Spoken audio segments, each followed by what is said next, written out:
Welcome to Mr. Giant Reacts and Ting and Ting and Ting. I'm Mr. Giant, and I'm back with another reaction for you here. This one here is we're going to India, and one of the things in history that intrigues me is ancient cities, how they live, what is the architecture like, how do they go about social life and things like that. And this one is called "What Did Ancient Indian Cities Actually Look Like?" And that's something I'm gonna have to check into.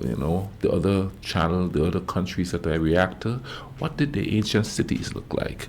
So yeah, I'm gonna do that. I'm gonna do a little series on that and thing. You know what I mean? So let's go ahead and YouTube and simmer and see what ancient Indian cities looked like. Problem. Its cities are faceless, shapeless. If I talk about ancient Rome, your imagination will construct marble columns and cobblestone facades, wine bars and togas. In a sense, you can see it. Good for Rome, but what about India? What did ancient Indian cities actually look like, and how did people live? Thus far, popular media has done a poor job showing it. Okay. Well, that's about to change right now. Today, we're going to reconstruct a hypothetical ancient Indian city from scratch, using both archaeological evidence and the written record as a guide. But first, let's address the elephant in the room. Where have all the ruins gone? Not just temples and forts, but structures that define the everyday lives of normal citizens. Houses, taverns, docks, libraries, hospitals, markets. These are the structures that could help us envision India's bustling ancient cities. So why has most of it just disappeared? Though the most dramatic explanations center on invasions, fire and plunder and other atrocities, they don't tell the full story. The lack of ruins can actually be blamed on two main culprits: perishable materials and repurposed materials. Throughout Indian history, wood, mud brick, and stucco were used to build everything from arenas to houses and markets, many of which were beautifully carved, tiled, and painted. But these materials are vulnerable to the elements. If not properly maintained, they will rot and decay and collapse. No, just saying that, you never really think about that, but then think about it. Depending on how they build their stuff, how many societies and civilizations are lost because there's no artifacts or anything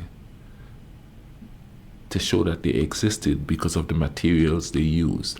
I mean, yeah, in a way, that's the same thing with certain parts of Africa, because they use like mud and straw and stuff and build whole cities.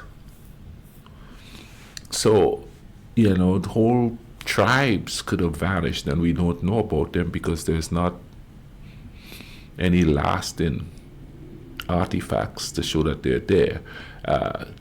But over time, if you notice, a lot of the artifacts is usually the utensils they use, the bowls and the cups and stuff. But if the tribes are just using natural things, like back home we have something called a calabash, and it's this big round. It's not a fruit. It's just a big round thing with in the middle is kind of soft, and you could scrape out the middle, and you could make a calabash bowl out of it. Some societies may just use nature, so then there wouldn't be anything left over because those things disintegrate after time. You know what I'm saying? Let's get going here. And in the event of a fire, they will burn. These structures almost never survive for more than a few centuries, leaving us with nothing but a few stone ruins surrounded by empty plots of land. That being said, even stone buildings were destroyed so that the materials could be reused elsewhere. After a period of political upheaval, entire cities might be torn down, the stone repurposed for new buildings, ruins cleared to make room for pastures, and unused infrastructure turned into quarries. Temples and other religious structures were the few to avoid this removal-reuse paradigm. But this gives us an incomplete picture. Because most of what we see today are ancient temples and monasteries, we tend to paint Indians as a one-dimensional spiritual people. Got all that context? It's time to build an ancient Indian city from the ground up. With help from our team of architectural historians, we've put together a blueprint for the sort of Indian megacity that would have existed between 500 BCE and 500 CE, an era of intense urbanization. Let's name our city Compaspur. So here's what we need to build for our ancient Indian population. We're gonna have to build all of that. Let's jump right in. First things first, we need toilet facilities, because when you gotta go, you gotta go. Based on the archaeological evidence, we know that ancient Indian toilets were rather sophisticated in their design and construction. Toilets were built into shallow pits lined with terracotta, brick, or stone, and the waste was disposed of through channels connected to the citywide sewage and drainage system. In fact, the sewage and drainage systems in ancient Indian cities were among the most advanced of their time. Oh, wow. Primary sewage and drainage lines were made from brick and stone and ran along the main streets. These were connected to the smaller lines that carried waste away from individual houses. Sewage and drainage lines were sloped to facilitate the flow of waste and were covered by stone slabs to minimize bad odors. That's right, no open sewers. In larger cities, sewage and drainage systems were connected to rivers or other water bodies where waste would be washed away and diluted. Since pollution and contamination were to be avoided, city officials implemented restrictions on excessive waste disposal. But home toilets were just one solution. Public toilets were placed strategically throughout the city, particularly in market areas and near public buildings. Bathing was also an essential part of daily life. Private homes often included rooms equipped with square bathing platforms made of stone or terracotta. These platforms were slightly raised, with a gentle slope leading towards a drain, which was connected to the citywide sewage and drainage system. Public baths were an important feature of ancient Indian cities too. These elaborate bathing complexes were made from bricks or stone slabs that were plastered over to prevent water seepage. Some of these bathing complexes had different sections for men and women, and different sections for hot and cold water, among other conveniences. These public baths were often built in gymnasiums or near social gathering spots, such as parks and stepwells, and were maintained by city authorities or even local merchant guilds. That's hogwash, you say. Garbage. No, this is garbage, and cities have a lot of it. So how did ancient Indians dispose of all their garbage? Indian cities developed detailed guidelines for maintaining cleanliness. Most importantly, they appointed officials who ensured that waste did not accumulate in living areas and public spaces. Garbage was collected in designated areas throughout the city and was then transported to the outskirts. There, it would be composted and turned into fertilizer, burned, or buried. For example, excavations have revealed. Wow. You see, I'll be honest with you. I'm going to be dead honest with you. I didn't think about that with ancient Indian cities. I didn't really think about that. You know what I mean? They have a sophisticated apparatus put up to do all of these things. I did not think of that. And like I said, you hear about Rome, and these bigger civilizations and all of that, but didn't think about that part about it and how they did it. You know what I mean? I would have to find out about other places too, how they do that. That's interesting. Let's keep going here. Revealed the existence of large brick-lined pits used as garbage dumps. Day-to-day cleanliness was maintained by public sanitation workers, tasked with sweeping streets and removing waste at regular intervals. Regular citizens, too, were expected to maintain cleanliness around their living and working areas. Failure to abide by these standards would result in fines. Wow. Let's get wet. Access to clean and abundant water is a priority in city building. So it was in India, too. To supplement natural sources of water, wells were dug throughout ancient Indian cities. These wells were usually communal and were meant to serve multiple households. That being said, private wells were often built inside larger homes, and sophisticated pulley systems were used to draw water. Water storage, on the other hand, was accomplished through the use of large tanks, reservoirs, and stepwells. These storage facilities collected and stored rainwater, ensuring a steady supply for the city, even during dry periods. Stepwells are particularly noteworthy. Steps leading down to the water allowed for easy access even as water levels fluctuated. But stepwells were not just for water storage and distribution. Elaborately decorated, stepwells were designed to serve as multi-purpose community structures, as beautiful, shaded rest areas for the public to gather, relax, and play. Oh, wow. These various water storage facilities were connected to an intricate network of terracotta pipelines, aqueducts, and canals to distribute water throughout the city. Public fountains and spouts were placed at key points throughout the city so that people could draw water as needed. These water access points were often decorated with carvings and were strategically located in marketplaces, near temples, and along major streets. As for the water itself, measures were taken to ensure its purity. Boiling water before drinking was common practice. Additionally, natural filters, such as cloth and sand, were used to remove impurities. Houses and neighborhoods. Wow, this is so cool. What were neighborhoods like in ancient India? Residential layouts were influenced by texts like the Manasara and the Vastu Shastra, which provided guidelines on architecture, town planning, and spatial arrangement. Megasthenes, a Greek diplomat who lived in the Mauryan capital of Pataliputra, described the city's neighborhoods as well-planned, with orderly rows of houses, broad streets, and distinct quarters for different social groups, suggesting a highly organized administrative structure. Neighborhood bonds were reinforced by public spaces, such as gymnasiums, baths, small temples, courtyards, gardens, and meeting halls. And these spaces were typically built at central intersections to improve accessibility. That's all very cool, but housing forms the core of a neighborhood. So what did these ancient Indian houses actually look like? Okay. Materials and designs varied considerably. In drier inland regions, houses were generally built with stone or brick and had flat roofs and plastered over walls. Meanwhile, in lush coastal regions, houses were built with wood, bamboo, and terracotta and had sloping roofs to facilitate rainwater drainage. Designs ranged from simple, single-room dwellings to more elaborate, multi-story structures. The most common type was the courtyard house, and it's a design that remains popular in India today. As per the design, the central courtyard ensured that there was light, ventilation, and a space for domestic activities. Rooms were arranged around this central courtyard, with private rooms located towards the back of the house and reception areas located towards the entrance. In wealthier households, there would be multiple stories and multiple courtyards, and these would be adorned with plants, fountains, and sculptures. You know, I like the idea of a courtyard house, and there was a couple on the island. I like that idea, you know what I mean? And it's like it's a yard sort of, but you know, it's like a little drawing room or living room area, but outside. You know what I'm saying?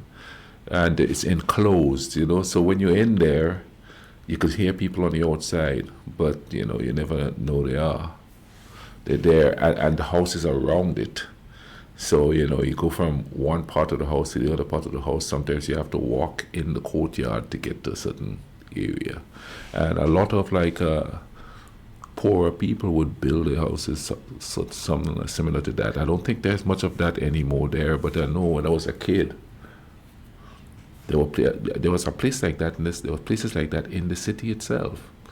You know what I mean? You go through a little alleyway sort of, and you go there, and there's a courtyard, and there's different rooms and stuff. And I think over the years, what they did is they made each one like a house or something, and of its own, and building it, so that there's a courtyard with different houses kind of there. You know, I love that kind of a communal living space. You know what I mean?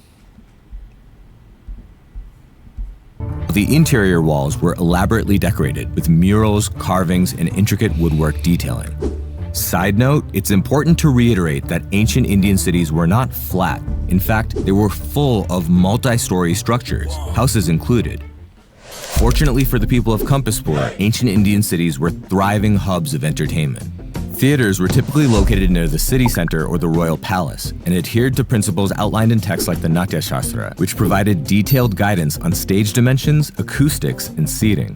Theaters had a raised stage, with a backdrop for actors to change costumes, and seating was arranged in a semicircular or rectangular pattern around the stage, allowing the audience to have a clear view of the performance. Larger theaters could accommodate several thousand spectators at once. Looking to spend quality time with beautiful people? Indian cities were built with specialized red light districts for adult entertainment. These districts were situated near marketplaces or along busy thoroughfares and were marked by elaborate gateways. Red light districts were vibrant nightlife hubs and featured taverns, gambling houses, and other venues for adult entertainment.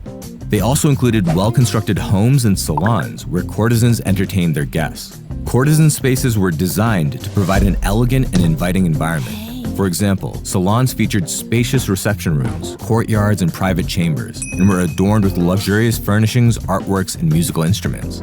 Sports were an essential pillar of entertainment in ancient India. Fighting pits were among the most common arenas. They were essentially leveled grounds where wrestlers and boxers could compete, and this area was surrounded by raised platforms and terraced stands for spectators. Meanwhile, chariot races and horse races were held on purpose-built tracks, similar to the hippodromes of the Greco-Roman world. The tracks were often encircled by low walls to keep spectators safe. Cities were also dotted with gymnasiums. Facilities included training equipment, bathing areas, and open courtyards for sporting activities. But gymnasiums were not just for physical training. They were social hubs where men gathered to discuss everything from philosophy to politics. Truly great cities are designed with public spaces in mind. Ancient India was no exception. See, modern gymnasiums is guys go hoo-ha, hoo-ha, and watch girls. They went from social hubs to be talking about philosophy and poetry and all that to like, oh man, she look good. You see her in that, ooh. But if you notice the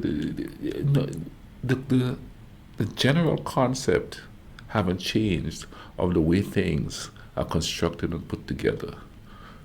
It haven't really, but we're thinking these days that, we're so smart that, everything we do is better than them, in past civilizations. But a lot of things are constructed according to the way they were constructed back in the day, you know what I mean? It's just modernized now. It's just technology is better. But when it comes to actual human interaction and what they think human beings need to do, the taverns and the gymnasiums and the places of entertainment, it's all the same thing. Unfortunately, now a lot of the entertainment is becoming indoors. You could stay at home and watch movies. You could stream movies.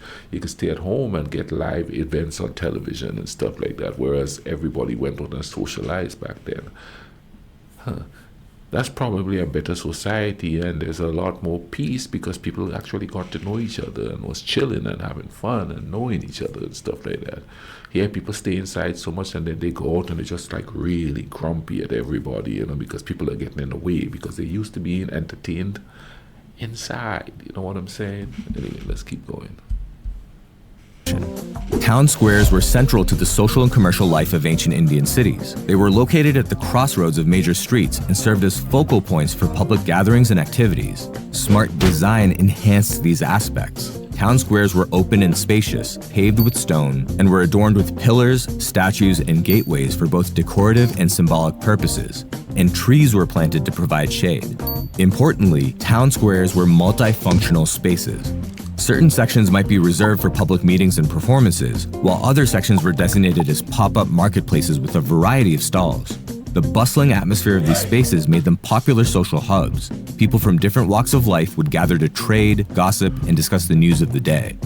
Public parks and gardens were common features in ancient Indian cities, providing an additional space for relaxation, exercise, and socializing. They were also venues for community events, such as fairs and festivals. These spaces were meticulously maintained and incorporated a variety of elements: benches, pavilions, elaborately carved fountains, manicured lawns, groves of trees, flowering plants, shaded walkways, ponds, and lakes. Foreign visitors to India were extremely impressed. In his writings, the Chinese monk Xuanzang gushed about how scholars would go for strolls and engage in discussions amidst the well-maintained greenery. Markets and commerce. Urban markets were central to the economic life of ancient Indian cities.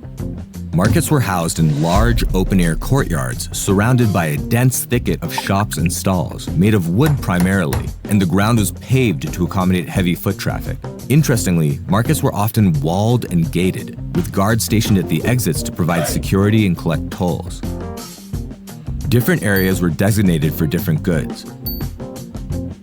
The atmosphere of these ancient markets was lively, haggling was common, and the air filled with the sound of merchants calling out to customers and the clatter of goods being exchanged. And in the event of a dispute, the parties involved could use one of the special courts established within or near marketplaces. Beyond markets, ancient Indian cities had specialized commercial districts for certain trades and industries. For example, there would be zones for pottery, metalwork, and textile production. These specialized districts featured rows and rows of workshops and warehouses where artisans produced and stored their goods, respectively. And the presence of decorative motifs on doorways and windows suggests that, even in these industrial areas, aesthetics were not entirely neglected. Commercial districts were often managed by guilds, which also played a significant role in regulating trade and maintaining quality standards. The physical presence of guild halls underscores their importance. The earliest references to healthcare facilities come from Buddhist sources, which mention the establishment of hospitals funded by rulers and wealthy patrons.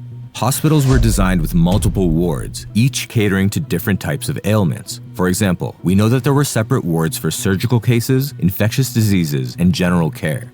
These buildings typically included open courtyards, shaded verandas, and well-ventilated rooms. Notably, hospitals in ancient India served as training centers for medical students so that they could gain hands-on experience under the supervision of older physicians. But there were also smaller healthcare centers for minor ailments. Clinics and herbal dispensaries offered outpatient care. These clinics were run by practitioners who were trained in different branches of Ayurvedic medicine. More specialized medical facilities existed too. For example, surgical centers were established in larger cities.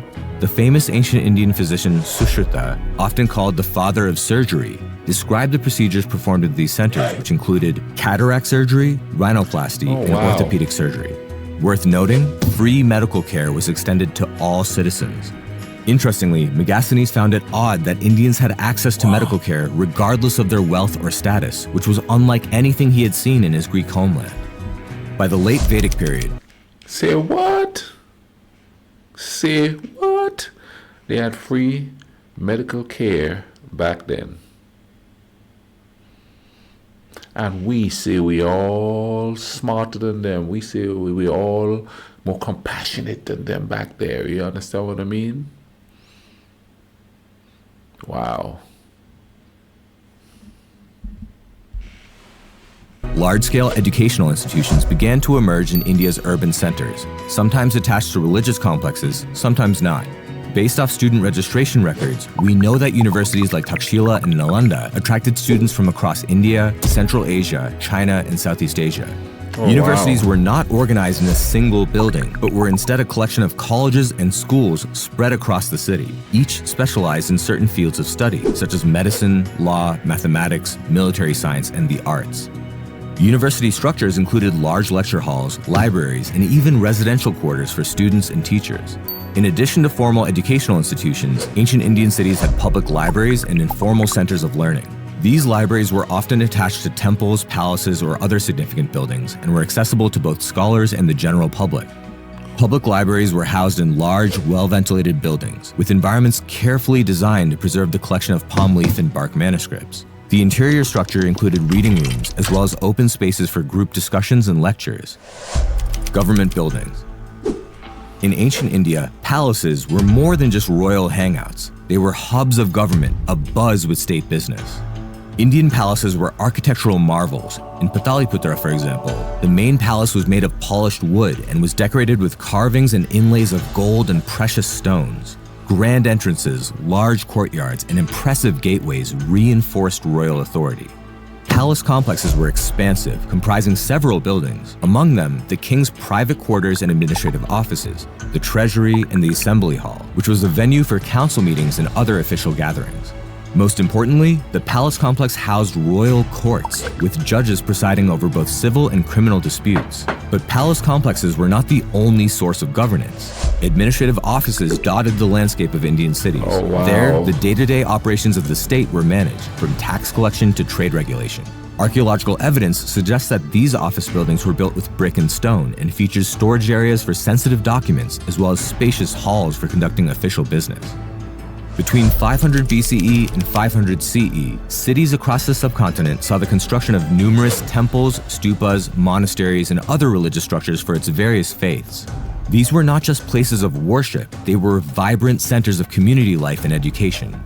Each religious complex involved its own unique layout, with decorative towers, shrines, ritual halls, courtyards, and walking paths. That being said, certain aspects of the design had shared elements. For example, these structures usually had intricate carvings depicting mythological events relevant to the faith. The construction of a religious complex was a major civic project, often supported by kings and merchants, and there were significant economic benefits in doing so. These religious complexes became landholders, attracted trade, employed thousands, and earned revenue through donations. Tired of eating at home? You're in luck. Compaspur has a thriving F&B scene.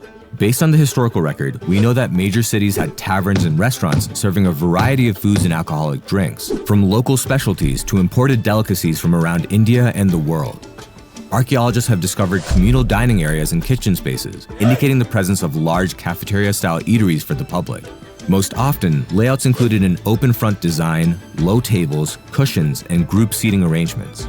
These venues not only served food, but also acted as social hubs for people of the city. Food and beverage establishments were typically located near marketplaces, in entertainment districts, and along other busy thoroughfares. And if you're coming into the city as a visitor, in major Indian cities, there were rest houses situated near the main gates, meant to provide shelter for merchants, pilgrims, and other visitors. These rest houses were equipped with basic amenities, from dormitory beds to communal dining and bathing facilities. The buildings also had central courtyards where travelers could socialize.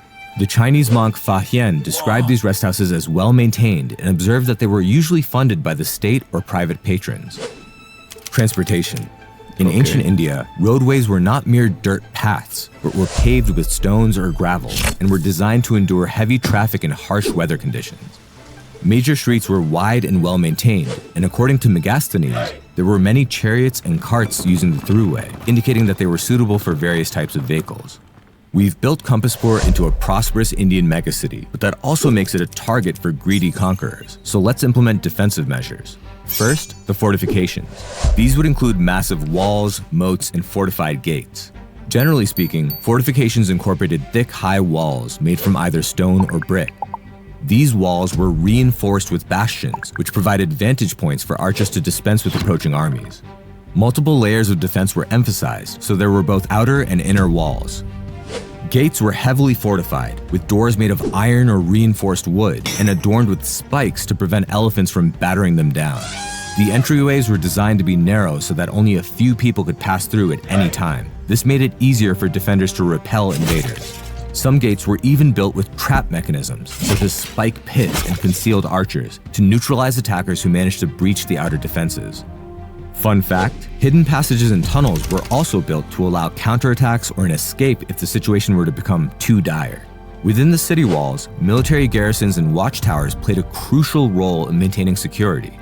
Garrison troops were stationed at strategic points throughout the city, and watchtowers provided high vantage points for monitoring threats on the city's streets and in areas beyond the city walls. Policing and emergency services. In ancient Indian cities, government law enforcement officers were responsible for maintaining order. They were tasked with patrolling urban areas, investigating crimes, and ensuring public safety. And to better execute their duties, they often worked alongside local guilds and community leaders. Now, to ensure that Compaspur doesn't burn down, we need firefighters, especially since many of our structures are built with flammable materials like wood. Texts like the Arthashastra mention the presence of fire brigades equipped with water buckets, wet blankets, and sand, and public wells were strategically placed for immediate access during a fire. So there you go, an ancient Indian city built from scratch. Wow. No, you see, that's the thing about history, okay? And of course, that's the thing about where you live, your geography. You don't think of certain people as having this organized a society or a civilization. You know it's there, but you don't know the details of it. And once you see it, then you realize that we haven't changed that much except for technology. Like, you have a certain civilization like the Aztecs and the Mayas and stuff like that, and they have these intricate construction of cities and things like that, you know what I mean? But nobody really talks about them because they're considered wild and uncivilized and stuff like that. Same thing with Africa, you know what I mean? Same thing with certain parts of Europe that nobody pays attention to. They don't see them as being civilized enough to have well-functioning cities and all of that, you know? And of course, too, since a lot of these places get conquered, they think, well, you know, they're not really that organized. But even organized people get conquered, you know what I'm saying and thing? But this was quite interesting. I hope you guys enjoyed this, you know what I mean? I hope this shows you, man, we ain't that different, because this could be Rome, this could be Africa, this could be even in South America, you understand what I mean? People were living and had, you know, very high functioning societies that we don't hear much about, or we don't hear enough about. We are just fed what people want us to think the world like, and usually it's not anything great, you know what I mean? Just those who are willing to go seek out and find what it really is or what it really was. I hope you guys enjoys this reaction, man. If you like it, drop a like on it. Also, share the reaction. And if comment, please do drop a comment in the comment section. I'm going to try to look at ancient cities for the places that I react to learn as much as I can, you know, and then share the knowledge, you know. And then once you see it here with Mr. Giant, you go do some research, read a book about it or something like that. I'll leave a link to, you know, other videos you could watch that I reacted to. In the meantime, y'all take care of each other, all right? Cool runnings.